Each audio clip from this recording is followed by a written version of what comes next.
आहार विशेषज्ञ योगाचार्य अभिषेक पांडे। आहार ही औषधि है पर काम करता हूँ और आहार के माध्यम से लगभग सारी बीमारियां ठीक करता हूँ, केवल आहार के माध्यम से। और मैं जो भी बोलूँगा, भले ही वो आप लोग को बहुत अजीब लगेगा, मैं जो भी बोलूँगा, मैं साइंटिफिक आदमी हूँ और हर चीज़ का प्रमाण दे सकता हूँ। जो भी बोलूँगा अपने पीछे कोई ना कोई रिसर्च पेपर होगा, कोई ना कोई शोध पत्र होगा, या हमारे आयुर्वेद का कोई रेफरेंस होगा, कोई ना कोई रेफरेंस जरूर होगा। होता क्या है कि दो चीजें होती हैं, एक होता है मेडिकल साइंस, एक होता है मेडिकल इंडस्ट्री। एक सामान्य आदमी को जो चीजें पता रहती हैं वो पता रहती है कि उनको मेडिकल इंडस्ट्री बताती है। मेडिकल साइंस ना कोई पढ़ना चाहता है, ना कोई डॉक्टर उसको बताता है। तो मैं आहार पे काम करता हूँ, तो थोड़ा उसी पर बोलता हूँ। आहार ही औषधि है, ये मैं नहीं कह रहा हूँ। मॉडर्न मेडिकल साइंस जो एलोपैथी है, एलोपैथी के जो जनक थे, father of modern medical science, उनका नाम था हिप्पोक्रेट्स। हिप्पोक्रेट्स का जो फेवरेट सेंटेंस था वो था let food be thy medicine. Let food be thy medicine, अपने आहार को औषधि बनाओ। और उनका जो कालखंड था 250 बीसी का था। उस समय वो आहार के माध्यम से ही बीमारियों को ठीक करते थे लोगों की। ये तो मैंने एक एलोपैथी जो जनक थे हिप्पोक्रेट्स, उनका एक रेफरेंस दिया। ये आप सर्च भी कर सकते हैं कि हिप्पोक्रेट्स ने क्या बोला था। तो उन्होंने ये बोला था कि अपने आहार को औषधि बनाइए, let food be thy medicine. अब एक हम मॉडर्न मेडिकल साइंस का भी रेफरेंस देते हैं आपको। मॉडर्न मेडिकल साइंस के इतिहास की एक सबसे बड़ी रिसर्च हुई, एक सबसे बड़ी स्टडी हुई, उसको चाइना स्टडी बोलते हैं। आप लोग जानिए, हमारी जो बात है ऐसे विश्वास न करिए, आप घर में जाके मोबाइल में सर्च भी करिएगा China study. Modern medical science के इतिहास की सबसे बड़ी स्टडी थी, उसका नाम था चाइना स्टडी। यह स्टडी ह्यूमन डिजीज और न्यूट्रिशन पर हुई थी। ह्यूमन डिजीज और न्यूट्रिशन पर कि जो हमारी मनुष्य की बीमारियां हैं और पोषण, इस पर यह स्टडी थी। ये स्टडी 1983 से लेकर 2003 तक चली। 1983 से लेकर 2003 तक लगभग 20 साल ये स्टडी चली। इसमें 20,000 लोगों पर ये प्रयोग किया गया, ये स्टडी की गई और 5,000 से ज्यादा वैज्ञानिकों और डॉक्टरों ने भाग लिया पूरी दुनिया के। तो केवल इसका निष्कर्ष क्या निकला था वो बताते हैं। इसका निष्कर्ष ये निकला था कि whole food plant based diet से, whole food plant based diet से लगभग सारी बीमारियां ठीक करी जा सकती हैं। उसमें कैंसर भी है, हृदय रोग भी है, डायबिटीज भी है, बीपी बहुत छोटी बीमारी है, हम उसको बीमारी नहीं मानते। डायबिटीज बीपी तो एक दो दिन में ठीक होने वाली समस्या है। तो इसका निष्कर्ष था कि आहार के माध्यम से लगभग सारी बीमारियां ठीक करी जा सकती हैं। आप लोग सर्च करिएगा तो जाके चाइना स्टडी। और ये मॉडर्न मेडिकल साइंस के इतिहास की सबसे बड़ी स्टडी थी। लेकिन दुर्भाग्य हमारे देश का ये है कि लोग आहार के बारे में डॉक्टर ज्यादा चर्चा करते नहीं है। वो केवल टैबलेट और कैप्सूल और इंजेक्शन से आपको ठीक करना चाहते हैं। तो केवल हम एक बीमारी का उदाहरण देंगे, उसी से आप सारी बीमारियों का अंदाजा लगा सकते हैं कि सारी बीमारियां आहार से ठीक हो सकती हैं। आहार और दिनचर्या, हमारी जो भारत की दिनचर्या थी, हमारी जो भारतीय संस्कृति थी, आयुर्वेद की जो दिनचर्या थी, उस पर नोबेल प्राइज मिला है 2017 में। सन 2017 में जो हमारे आयुर्वेद की दिनचर्या थी, जैसे कि सूर्यास्त के बाद भोजन नहीं करना चाहिए, सुबह जल्दी उठना चाहिए, रात को जल्दी सोना चाहिए, इस पर नोबेल प्राइज मिला। Circadian rhythm 2017 Nobel prize winning science है। ये सर्च कर सकते हैं। 2017 का नोबेल प्राइज संयुक्त रूप से अमेरिका के 3 वैज्ञानिकों को दिया गया था। वो सर्केडियन रिदम पे था, इसी पर था। अब हम केवल एक डायबिटीज के बारे में बोलेंगे, क्योंकि आप यहाँ पे कितने लोगों को डायबिटीज है? काफी लोग को है। तो हम डायबिटीज को आहार के माध्यम से ठीक करें, इसके बारे में बोलेंगे, क्योंकि बीमारियों तो बहुत है, लेकिन इससे आप ये समझ जाएंगे कि अगर डायबिटीज ठीक करी जा सकती है बिल्कुल, तो कैंसर भी ठीक किया जा सकता है। डायबिटीज कितने प्रकार की होती है आप लोगों को पता होगा। डायबिटीज टाइप 2, टाइप 1, टाइप 3 भी होती है, टाइप 5 भी होती है। लेकिन मुख्यतः डायबिटीज टाइप 1 और टाइप 2 होता है। डायबिटीज टाइप 1 और टाइप 2 मेनली होता है। तो डायबिटीज टाइप 1 में क्या होता है कि ये ऑटो इम्यून डिजीज है। Diabetes type 1 auto immune disease है और इसमें पेनक्रियाज आपका डैमेज होता है। पेनक्रियाज जो हमारा इंसुलिन का प्रोडक्शन करता है, इसकी बीटा सेल्स जो इंसुलिन का प्रोडक्शन करती हैं वो डैमेज होती हैं। तो टाइप 1 के मरीज को इंसुलिन बाहर से लेने की जरूरत होती है। शुरू से ही पता चलते ही इंसुलिन उसको बाहर से दी जाती है। ये होता है डायबिटीज टाइप 1। अब डायबिटीज टाइप 2 की बात करते हैं। 95% लोग को, जो आप सभी लोग को है, वो डायबिटीज टाइप 2 है। जानते होंगे आप लोग को डायबिटीज टाइप 2 है। और जब तक हम किसी बीमारी का कारण नहीं जानेंगे तो उसका निवारण संभव नहीं है। तो हम आपसे डायबिटीज टाइप 2 ज्यादातर लोग को सभी के है, वो डायबिटीज टाइप 2 है। और डायबिटीज टाइप 2 का कारण क्या है? अभी क्या है, गूगल पे सर्च करेंगे तो जानिएगा main cause of diabetes type 2, main cause of diabetes type 2 वो आएगा इंसुलिन रेजिस्टेंस। इंसुलिन रेजिस्टेंस मतलब इंसुलिन प्रतिरोध, हिंदी में बोले इंसुलिन प्रतिरोध। मतलब इंसुलिन की कमी नहीं है। इंसुलिन प्रतिरोध का मतलब इंसुलिन की कमी नहीं है, इंसुलिन पर्याप्त मात्रा में है, मतलब ज्यादा है, लेकिन वो इंसुलिन काम नहीं कर पा रहा है अपना। इस कारण ब्लड शुगर खून में बड़ा दिखा रहा है। होता क्या है, इंसुलिन का काम होता है जब भी हम कुछ खाते हैं तो इंसुलिन निकलता है, क्योंकि खाने में ग्लूकोज होता है, इंसुलिन निकलता है। और इंसुलिन का काम होता है ब्लड में से शुगर को लेकर कोशिकाओं को भेजना, ब्लड में से शुगर को लेकर कोशिकाओं को भेजना। लेकिन ये काम इंसुलिन नहीं कर पा रहा है। इसका कारण है इंसुलिन रेजिस्टेंस। और इंसुलिन रेजिस्टेंस क्यों होता है? जब हम बार बार खाना खाते हैं, दिन में 6 बार खाना खाते हैं। 2 जून का भोजन, 2 बार का भोजन ही भारत की संस्कृति रही है। 1 बार योगी, 2 बार भोगी, 3 या 3 से ज्यादा बार भोगी। आप यदि 1 बार भोजन करते हैं तो आप योगी हैं। आप यदि 2 बार भोजन करते हैं तो आप भोगी हैं। आप यदि 3 या 3 से ज्यादा बार भोजन कर रहे हैं तो आप रोगी होंगे जरूर, ये मेरी गारंटी है। आप यदि 3 या 3 से ज्यादा बार भोजन कर रहे हैं तो आप रोगी होंगे जरूर। और दुर्भाग्य से आज के जो मॉडर्न डॉक्टर हैं तो वो बोलते हैं हर 2 घंटे में खाइए, हर 2 घंटे में खाने के लिए बोलते हैं। तो उन्होंने आप सत्यानाश कर दिया हमारे शरीर का।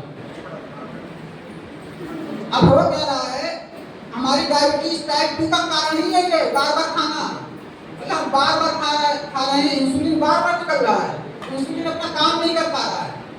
होता क्या है, इंसुलिन जब बार बार निकलता है, इंसुलिन का काम होता है जैसा अभी हमने बताया कि ब्लड में से शुगर को लेकर कोशिकाओं को भेजना। जब इंसुलिन बार बार निकलता है तो कोशिकाएं जो होती हैं वो शुगर लेने से मना कर देती है, क्योंकि उनके पास कोशिकाओं को पूरा शरीर चलाना होता है, उनके पास बहुत सारे काम होते हैं, इसलिए शुगर नहीं लेती है। इस कारण ब्लड में शुगर बढ़ा दिखाता है। और जब हम नापते हैं ग्लूकोमीटर से तो डायबिटीज बड़ी निकलती है, ग्लूकोज बड़ा निकलता है। तो डायबिटीज टाइप 2 का कारण है आपका बार बार खाना। बार बार खाना डायबिटीज टाइप 2 का कारण है। दिन में 6 बार खाना। इसमें महिलाएं थोड़ा सा और आगे हैं, क्योंकि जब भी किचन में जाती हैं उन्हें कुछ ना कुछ डाल देती हैं। और खाने का मतलब वो नहीं कि जब आप एक बार पेट भर के खाते हो। खाने का मतलब बार बार ये है, आपने एक बिस्किट भी खाया तो अपने पेट को डिस्टर्ब किया आपने। तो रिसर्च में ये देखा गया है डायबिटीज वाला व्यक्ति दिन में 6 से 8 बार खाता है। दुर्भाग्य से डॉक्टर भी आपको बताता है कि 2 घंटे में खाइए, आप 2 घंटे में खाइए, जिंदगी भर मेरी टैबलेट खाइए और हमारे एटीएम बने रहिए, जिंदगी भर आपसे पैसे निकालते रहे। ये सच्चाई है। तो मैं जो बोल रहा हूँ बिल्कुल साइंटिफिक बोलता हूँ, हवा में कोई बात बोलूंगा नहीं। तो डायबिटीज टाइप 2 का कारण है इंसुलिन रेजिस्टेंस। और इंसुलिन रेजिस्टेंस का मतलब आप बार बार खा रहे हो, ये कारण है। अब इस कारण को हमने हटा दिया, इस कारण को हमने हटा दिया, आपकी डायबिटीज पहले दिन से ठीक हो जाएगी, पहले दिन से आपकी दवाएं बंद हो जाएंगी। पहले दिन तो दूसरा दिन बंद हो जाएगी, पहले दिन आधी कर देंगे, दूसरे दिन पूरी खत्म कर देंगे। एक गोली खाते तो पहले दिन आधी खाइए, दूसरे दिन पूरी खत्म। लेकिन जो बता रहे हैं करना पड़ेगा। करना क्या पड़ेगा? पहली बात तो 6 बार खाना खत्म करना पड़ेगा। जब भारत की संस्कृति रही है, आयुर्वेद बोलता है कि 2 बार भोजन की, तो 2 बार आपको भोजन करना है और 2 बार और सूर्यास्त के बाद भोजन नहीं करना है। आपको दिन में 2 बार ही भोजन करना है और सूर्यास्त के बाद भोजन नहीं करना है। नोबेल प्राइज विनिंग साइंस है ये। सूर्यास्त के बाद भोजन नहीं करना नुकसान करता है, ये नोबेल प्राइज बोल रहा है, हम नहीं बोल रहे। और नोबेल प्राइज ट्रम्प ने भी बहुत मेहनत करी थी, जिनको मिल गया, उसको नहीं मिला। ये आसानी से नहीं मिलता, इसको कुछ करना पड़ता है। तो 2 बार आपको खाना है, तो 2 खाने के बीच में कम से कम 7.5-8 घंटे का गैप होना चाहिए। 7.5 से 8 घंटे का गैप, और सूर्यास्त के बाद भोजन नहीं। क्यों 7.5 से 8 घंटे का गैप, क्यों? उसका काम ये होता है, जब हमारी बॉडी से हम कुछ खाते हैं तो इंसुलिन का सिक्रेशन होता है, कुछ भी खाएंगे इंसुलिन निकलेगी। तो एक इंसुलिन स्पाइक को, तो एक बार इंसुलिन का सिक्रेशन होता है, उसको मेटाबोलाइज होने में 7.5 घंटे लगते हैं। एक बार जब इंसुलिन सीक्रेट होता है, उसको मेटाबोलाइज होने में 7.5 घंटे लगते हैं। इसलिए 7.5 से 8 घंटे का गैप जरूरी है 2 भोजन के बीच। इतना करते ही इंसुलिन रेजिस्टेंस की समस्या पहले दिन से ठीक हो जाएगी, आपकी डायबिटीज खत्म हो जाएगी, कंट्रोल और रिवर्स में क्योर हो जाएगी, क्योर बिल्कुल ठीक हो जाएगी। लेकिन आपको ये करना पड़ेगा। 2 खाने के बीच में 7.5 से 8 घंटे का गैप। पिछले 2 साल के अंदर लगभग 100 लोगों की दवा में छुड़ा चुका हूं डायबिटीज की, बीपी की, थायराइड की। तो आपने यदि इतना कर लिया 2 खाने के बीच में 7.5-8 घंटे का गैप, और इससे कोई डायबिटीज ही नहीं, बीपी भी ठीक हो जाएगा, थायराइड भी ठीक हो जाएगा। इसका भी साइंटिफिक रीजन आपको दे दें, डायबिटीज आपको समझा रहे हैं कि इंसुलिन रेजिस्टेंस का कारण है, ये खत्म हो गया। और सूर्यास्त के बाद आपने भोजन नहीं खाया करा, तो सूर्यास्त के बाद भोजन करते हैं बहुत सारी पाचन में दिक्कत आती है। अब थोड़ा सा देखिए अपने भोजन में ये करिए, हम लोग क्या करते हैं, पूरा खाना आग लगा करते हैं, पका हुआ। तो अपने भोजन में 40-50% कच्चा खाइए, उसमें फल, सलाद, स्प्राउट शामिल करिए। आधा भोजन कम से कम आप ईश्वर की आग लगा कर लीजिए, और आधा भोजन आप जिसमें आपने आग लगाई वो कर लीजिए। क्योंकि आप जब पूरा भोजन आग लगा करेंगे तो शरीर में आग जल्दी लगेगी। तो इसलिए इतना हिसाब रखिए, 50-50%। तो 50% whatever you eat should be raw, 50% whatever you eat should be raw, and 50% whatever you eat can be cooked। 50% कुछ हो सकता है, लेकिन 50% सबसे कम आपको रॉ खाना है। और रॉ हमेशा कुछ के पहले खाया जाता है। मान लो फल खाया, उसके बाद दाल चावल रोटी सब्जी पूरी पराठा बना खा, सलाद खाया, उसके बाद कच्चा खाना जो होता है रॉ पके के पहले खाते हैं। तो इतना आपने कर लिया और 8 घंटे का गैप दे दिया। तो ये जो गैप है, इसमें भूख लगती है तो आप नींबू पानी पी सकते हैं, मेथी पानी पी सकते हैं, हल्दी पानी पी सकते हैं, नारियल पानी पी सकते हैं।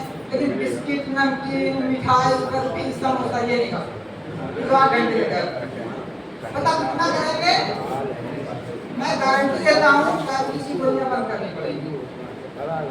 यदि आपकी जुबान पर लगाम है तो 3 लोगों से वास्ता नहीं पड़ता जल्दी जल्दी। अगर खाने के लिए जुबान पर लगाम है तो डॉक्टर से, और यदि बोलने के लिए जुबान पर लगाम है तो पुलिस और वकील से। और इन तीनों से जीवन में वास्ता नहीं पड़े तो अच्छा है। तो आहार के माध्यम से, आहार में ताकत है तो कैंसर भी ठीक कर सकता है, तो हृदय रोग भी ठीक कर सकता है, डायबिटीज को बहुत आसानी से ठीक कर सकता है। इसको तो हम बीमारी मानते ही नहीं, 1-2 दिन में ठीक होता है। और ये जो एक दवाओं का एक षड्यंत्र फैलाया हुआ है, ज्यादा कंट्रोल से बातें करते नहीं, लेकिन आप समझ सकते हैं क्यों ये चल रहा है। तो अब एक लाइन में बताते हैं, हमारे देश में 50% जो मरीज हैं वो केवल जांचों के आधार पर बीमार, ऐसे स्वस्थ हैं लेकिन जांच के आधार पर बीमार हैं। तो एक षड्यंत्र है, जांचों का सिस्टम ऐसा बना दिया गया है। जैसे 1970 के पहले डायबिटीज जो होता था तो 200 के ऊपर उसको डायबिटीज बोलते थे, अब तो 150 होगा, 130 होगा, अब डायबिटीज होगा। अब क्या है कि पूरे भारत में केवल 2 तरह के मरीज हैं, एक तो डायबिटीज है, एक प्री डायबिटिक है। अब डॉक्टर ने कहा तो प्री डायबिटिक हो गए या डायबिटिक हो गए। तो जांचों कैसे बनाते हैं, 1970 के पहले बीपी का जो रेशियो था वो 160/100 होता था। फार्मा कंपनियों ने अब तो 115/70 कर दिया, 120/80 कुछ लोग बोलते हैं, 115/70। तो ये एक षड्यंत्र है, इसके चक्कर में अब उनका उद्देश्य है कि आपको जिंदगी भर दवाएं पिलाना, आप एटीएम बना रहे बने रहे। आहार के माध्यम से ज्यादातर ये हमने बोलना है, ये मॉडर्न मेडिकल साइंस की एलोपैथिक की रिसर्च बोल रही है। आयुर्वेद तो बोलता ही है आहार ही औषधि। आयुर्वेद बोलता है if your food is good medicine not required, if your food is bad medicine does not work. तो आहार में वो ताकत है जो सारी समस्याओं को दूर कर सकती है। एक अंत में दो लाइन बोलते हैं जो दिवस है तो लोग लाइन हो जाना चाहिए। एक योगी का 4 लाइन का। जब योग विद्या की छाया में आओ, हमारे साथ गाएंगे आप, एक लाइन हम बोलेंगे आपको करेंगे। जब योग विद्या की छाया में आओ, तुम्हें योग विद्या अभय दान देगी, तुम्हें योग विद्या अभय दान देगी। थकन सब मिटेगी और बल स्फूर्ति देगी, थकन सब मिटेगी और बल स्फूर्ति देगी। तुम्हें शुभ लगन शुभ दिशा ज्ञान देगी, तुम्हें शुभ लगन शुभ दिशा ज्ञान देगी। तिमिर में न भटको अरे ज्योति पुत्र, तिमिर में तो अंधेरा हो रहा है, तिमिर में न भटको अरे ज्योति पुत्रो, तुम्हें योग विद्या समाधान देगी, तुम्हें योग विद्या समाधान देगी। कहाँ सो रहे हो भूले हो खुद को, कहाँ सो रहे हो भूले हो खुद को, तुम्हें योग विद्या ही पहचान देगी, तुम्हें योग विद्या ही पहचान देगी। जगो योग विद्या की छाया में आओ, तुम्हें योग विद्या अभय दान देगी, तुम्हें योग विद्या अभय दान देगी। जय जय भारत, वंदे मातरम।